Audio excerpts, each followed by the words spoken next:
Después llegó a Derbe y a Listra, y he aquí, había allí cierto discípulo llamado Timoteo, hijo de una mujer judía creyente, pero de padre griego, y daban buen testimonio de él los hermanos que estaban en Listra y en Iconio. Quiso Pablo que éste fuese con él, y tomándole, le circuncidó por causa de los judíos que había en aquellos lugares, porque todos sabían que su padre era griego. Y al pasar por las ciudades, les entregaban las ordenanzas que habían acordado los apóstoles y los ancianos que estaban en Jerusalén, para que las guardaran.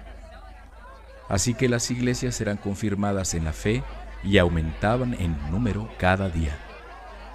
Y atravesando Frigia y la provincia de Galacia, les fue prohibido por el Espíritu Santo hablar la palabra en Asia.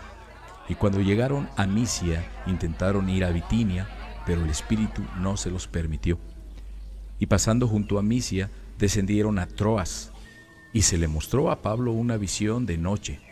Un varón macedonio estaba en pie, rogándole y diciendo: «Pasa a Macedonia y ayúdanos». Cuando vio la visión, enseguida procuramos partir para Macedonia, dando por cierto que Dios nos llamaba para que les anunciáramos el Evangelio. Zarpando pues de Troas, vinimos con rumbo directo a Samotracia, y el día siguiente a Neápolis, y de allí a Filipos, que es la primera ciudad de la provincia de Macedonia y una colonia, y estuvimos en aquella ciudad algunos días. Y un día de reposo salimos fuera de la puerta, junto al río, donde solía hacerse la oración, y sentándonos, hablamos a las mujeres que se habían reunido.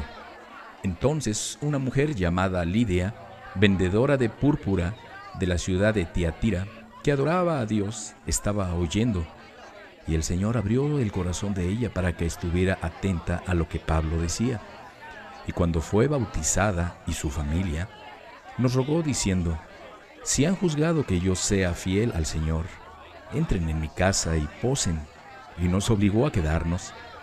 Aconteció que mientras íbamos a la oración, nos salió al encuentro una muchacha que tenía espíritu de adivinación, la cual daba gran ganancia a sus amos adivinando.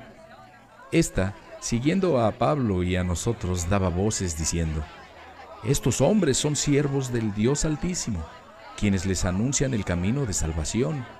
Y esto lo hacía por muchos días, mas desagradando a Pablo, éste se volvió y dijo al espíritu: «Te mando en el nombre de Jesucristo que salgas de ella». Y salió en aquella misma hora. Pero viendo sus amos que había salido la esperanza de su ganancia, prendieron a Pablo y a Silas y los trajeron al foro ante las autoridades. Y presentándolos a los magistrados, dijeron: «Estos hombres, siendo judíos, alborotan nuestra ciudad y enseñan costumbres que no nos es lícito recibir ni hacer, pues somos romanos». Y se agolpó el pueblo contra ellos, y los magistrados, rasgándoles las ropas, ordenaron azotarles con varas. Después de haberles azotado mucho, los echaron en la cárcel, mandando al carcelero que los guardara con seguridad, el cual, recibido este mandato, los metió en el calabozo de más adentro y les aseguró los pies en el cepo. Pero a medianoche, orando Pablo y Silas, cantaban himnos a Dios, y los presos los oían. Entonces sobrevino de repente un gran terremoto, de tal manera que los cimientos de la cárcel se sacudían, y al instante se abrieron todas las puertas, y las cadenas de todos se soltaron. Despertando el carcelero y viendo abiertas las puertas de la cárcel, sacó la espada y se iba a matar, pensando que los presos habían huido. Mas Pablo clamó a gran voz diciendo: «No te hagas ningún mal, pues todos estamos aquí». Él entonces, pidiendo luz, se precipitó adentro y temblando se postró a los pies de Pablo y de Silas, y sacándolos les dijo: «Señores, ¿qué debo hacer para ser salvo?». Ellos dijeron: «Cree en el Señor Jesucristo y serás salvo tú y tu casa». Y le hablaron la palabra del Señor a él y a todos los que estaban en su casa. Y él, tomándolos en aquella misma hora de la noche, les lavó las heridas, y enseguida se bautizó él con todos los suyos. Y llevándolos a su casa, les puso la mesa y se regocijó con toda su casa de haber creído a Dios. Cuando fue de día, los magistrados enviaron alguaciles a decir: «Suelta a aquellos hombres». Y el carcelero hizo saber estas palabras a Pablo, Los magistrados han mandado a decir que se les suelte, así que ahora salgan y márchense en paz. Pero Pablo les dijo: después de azotarnos públicamente sin sentencia judicial, siendo ciudadanos romanos, nos echaron en la cárcel y ahora nos echan encubiertamente. No, por cierto, sino vengan ellos mismos a sacarnos. Y los alguaciles hicieron saber estas palabras a los magistrados, los cuales tuvieron miedo al oír que eran romanos, y viniendo les rogaron, y sacándoles les pidieron que salieran de la ciudad. Entonces, saliendo de la cárcel, entraron en casa de Lidia, y habiendo visto a los hermanos, los consolaron y se fueron. Pasando por Anfípolis y Apolonia, llegaron a Tesalónica, donde había una sinagoga de los judíos, y Pablo, como acostumbraba, fue a ellos, y por 3 días de reposo discutió con ellos, declarando y exponiendo por medio de las Escrituras que era necesario que el Cristo padeciera y resucitara de los muertos, y que Jesús, a quien yo les anuncio, decía él, es el Cristo. Y algunos de ellos creyeron y se juntaron con Pablo y con Silas, y de los griegos piadosos gran número, y mujeres nobles no pocas. Entonces los judíos que no creían, teniendo celos, tomaron consigo a algunos ociosos, hombres malos, y juntando una turba, alborotaron la ciudad, y asaltando la casa de Jasón, procuraban sacarlos al pueblo. Pero no hallándolos, trajeron a Jasón y a algunos hermanos ante las autoridades de la ciudad, gritando: estos que trastornan el mundo entero, también han venido acá, a los cuales Jasón ha recibido, y todos estos contravienen los decretos de César, diciendo que hay otro rey, Jesús. Y alborotaron al pueblo y a las autoridades de la ciudad oyendo estas cosas. Pero obtenida fianza de Jasón y de los demás, lo soltaron. Inmediatamente los hermanos enviaron de noche a Pablo y a Silas hasta Berea, y ellos, habiendo llegado, entraron en la sinagoga de los judíos, y estos eran más nobles que los que estaban en Tesalónica, pues recibieron la palabra con toda solicitud, escudriñando cada día las Escrituras para ver si estas cosas eran así. Así que creyeron muchos de ellos, y mujeres griegas de distinción, y no pocos hombres.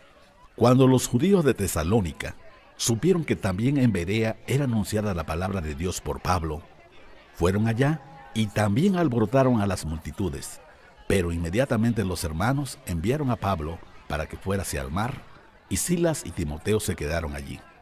Y los que se habían encargado de conducir a Pablo le llevaron a Atenas, y habiendo recibido orden para Silas y Timoteo de que vinieran a él lo más pronto que pudieran, salieron. Mientras Pablo los esperaba en Atenas, su espíritu se enardecía viendo la ciudad entregada a la idolatría. Así que discutía en la sinagoga con los judíos y piadosos, y en la plaza cada día con los que concurrían. Y algunos filósofos de los epicúreos y de los estoicos disputaban con él, y unos decían: ¿qué querrá decir este palabrero? Y otros: parece que es predicador de nuevos dioses, porque les predicaba el evangelio de Jesús y de la resurrección. Y tomándole le trajeron al Areópago diciendo: ¿podremos saber qué es esta nueva enseñanza de que hablas? Pues traes a nuestros oídos cosas extrañas. Queremos pues saber qué quiere decir esto. Porque todos los atenienses y los extranjeros residentes allí en ninguna otra cosa se interesaban, sino en decir o en oír algo nuevo. Entonces Pablo, puesto en pie en medio del Areópago, dijo: varones atenienses, en todo observo que son muy religiosos, porque pasando y mirando sus santuarios, hallé también un altar en el cual estaba esta inscripción: al Dios no conocido, al que ustedes adoran pues sin conocerle, es a quien yo les anuncio. El Dios que hizo el mundo y todas las cosas que en él hay, siendo Señor del cielo y de la tierra, no habita en templos hechos por manos humanas, ni es honrado por manos de hombres, como si necesitara de algo, pues Él es quien da a todos vida y aliento, y todas las cosas. Y de una sangre ha hecho todo el linaje de los hombres, para que habiten sobre la faz de la tierra, y les ha prefijado el orden de los tiempos y los límites de su habitación, para que busquen a Dios, si de alguna manera, palpando, puedan hallarle, aunque ciertamente no está lejos de cada uno de nosotros, porque en él vivimos y nos movemos y somos, como algunos de nuestros propios poetas también han dicho, porque linaje suyo somos. Siendo pues linaje de Dios, no debemos pensar que la divinidad sea semejante a oro o plata o piedra, escultura de arte o de imaginación de hombres. Pero Dios, habiendo pasado por alto los tiempos de esta ignorancia, ahora manda a todos los hombres en todo lugar que se arrepientan, por cuanto ha establecido un día en el cual juzgará al mundo con justicia por aquel varón a quien designó, dando fe a todos por haberle levantado de los muertos. Pero cuando oyeron lo de la resurrección de los muertos, unos se burlaban y otros decían, ya te oiremos acerca de esto otra vez. Y así Pablo salió de en medio de ellos, mas algunos creyeron, juntándose con él, entre los cuales estaba Dionisio, el Areopagita, una mujer llamada Damaris, y otros con ellos.